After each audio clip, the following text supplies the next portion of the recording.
सो नमस्कार दोस्तों, रात के लगभग 2:30 बजे थे।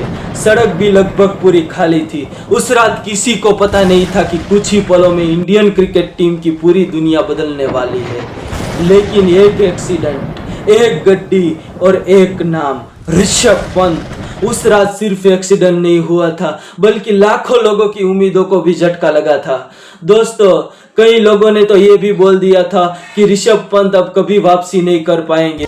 नए साल से 2 दिन पहले एक भयानक सड़क हादसे ने देश को हिला कर रख दिया। ये हादसा किसी और के साथ नहीं बल्कि क्रिकेट स्टार न्यूज चैनल, अखबार, सब पे एक ही खबर चल रही थी कि ऋषभ पंत का भयानक एक्सीडेंट। लेकिन दोस्तों, कुदरत को कुछ और ही मंजूर था। ये कहानी सिर्फ एक्सीडेंट की ही नहीं है, लेकिन ये कहानी है उस कमबैक की जो एक फिल्म से भी ज्यादा इंटरेस्टिंग और एक फिल्म से भी ज्यादा अनबिलीवेबल है। दोस्तों, ऋषभ पंत का सफर किसी सुपरस्टार की तरह शुरू नहीं हुआ था। ना ही उनके पास कोई शॉर्टकट था और ना ही कोई गारंटी जीत की कि वो सफल हो गए ही हो गए। था तो उनके पास एक सपना, इंडियन क्रिकेट टीम में खेलने का। रात दिन मेहनत करके, पसीना बहा के और घर से दूर रह के स्ट्रगल करना उन्होंने एक्सेप्ट किया। और फिर आया वो दिन, इंडियन क्रिकेट टीम में सिलेक्ट हो गए। लेकिन क्या इंडियन क्रिकेट टीम में सिलेक्ट होना ही इसका एंड था? नहीं, असली प्रॉब्लम तो शुरू होती है अब।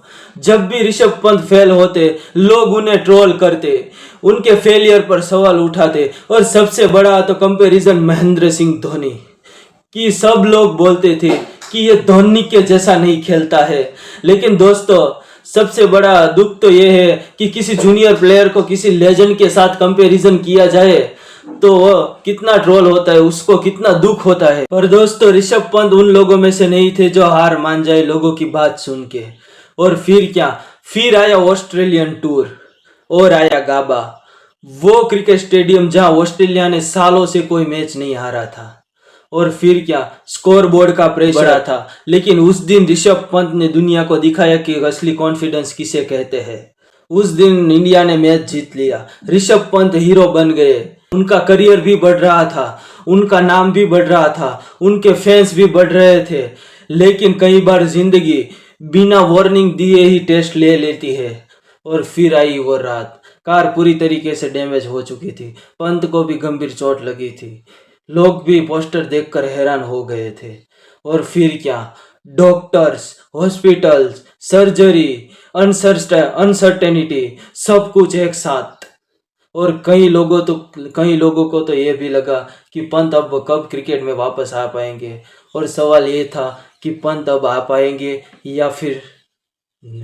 दोस्तों, जब भी कोई प्लेयर कमबैक करता है तो हमें उनका सिर्फ रिजल्ट देखता है, पर उस रिजल्ट के पीछे कितने सालों की मेहनत होती है, कितना पसीना बहाया होता है, वो कुछ ही लोग जानते हैं। दोस्तों, फिर क्या, फिर ऋषभ पंत ने चलना शुरू किया। फिर वो रोज खुद से लड़ते थे और खुद को बेटर बनाने की कोशिश करते थे। लेकिन दोस्तों, कई लोग ऐसे होते हैं जो ऐसी सिचुएशन में एक्सक्यूज ढूंढना पसंद करते हैं। लेकिन दोस्तों, ऋषभ पंत उन लोगों में से नहीं थे। ऋषभ पंत ने वापस आना पसंद किया। और कैसे वो वापस आए? एक फाइटर बन के, लोगों के लिए एक सिंबल बन के, एक ऐसा सिंबल कि इंसान कितना भी टूट जाए लेकिन उसके अंदर अगर हिम्मत है तो वह कोई भी जंग जीत सकता। ऋषभ पंत एक रिमाइंडर है कि गेम तब तक नहीं खत्म होता जब तक आप खुद से ना हार मान लो, खुद से ना हार जाओ, खुद से ना हार जाओ, खुद से ना हार जाओ। लेकिन दोस्तों, स्कोर बदलता रहता है लेकिन कहानी हमेशा याद रहती है। और उन्हीं कहानी में से एक थी ये ऋषभ पंत की कहानी। तो दोस्तों, ऐसे कंटेंट के लिए हमें सब्सक्राइब कीजिए, लाइक कीजिए और फॉलो कीजिए और कई लोगों तक ये कहानी शेयर कीजिए ताकि उनके अंदर भी कॉन्फिडेंस आए। और ऐसी कहानी सुनने के लिए हमारे साथ बने रहिए दोस्तों। नमस्कार।